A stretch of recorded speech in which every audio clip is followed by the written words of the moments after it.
Olá, nesse IELTS Listening Assignment, nós temos primeiro aqui na prática uma questão múltipla escolha. Na realidade, ela é apresentada de uma forma diferenciada, mas ela nada mais é do que a seleção de 3 itens deste grupo aqui de opções, tomando como referência o que é dito no áudio. Então, definitivamente aqui, primeiro temos uma questão múltipla escolha com seleção de 3 opções para fazer. A primeira questão que precisamos de fato ter muita atenção ao fazer questões múltipla escolha é que definitivamente precisamos de acreditar nas nossas primeiras impressões e não nos deixar levar pela indecisão.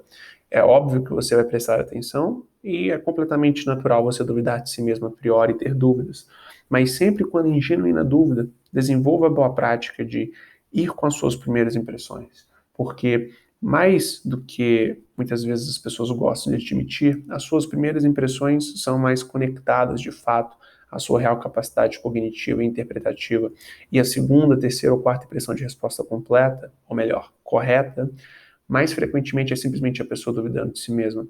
Portanto, quando você, em caso de dúvidas, faça a boa prática de selecionar a sua primeira impressão como resposta correta, definitivamente aqui você tem a maior facilidade e com consistência, até mesmo precisão para a realização, não é?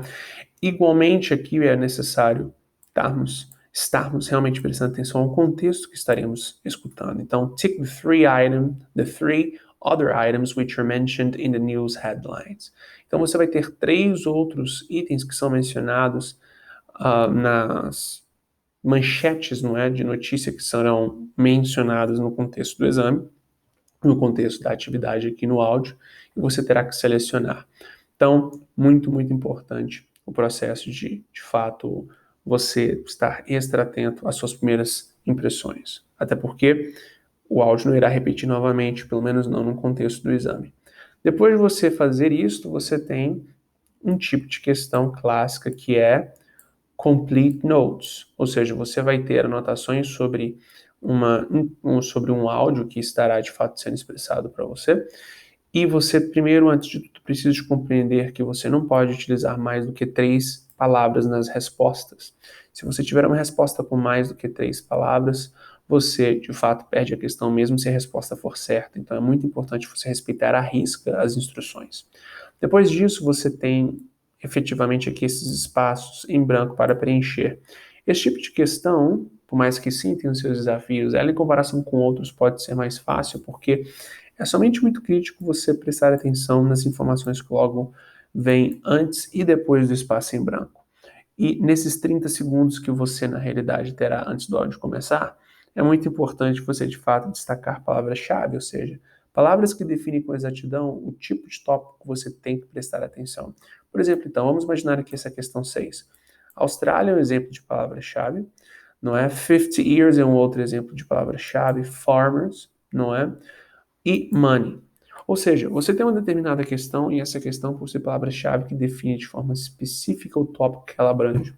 Quanto mais, até mesmo visual, você fazer isso para você mesmo, melhor é o processo de você relacionar o áudio à questão e, por consequência, ter a identificação mais fácil das respostas.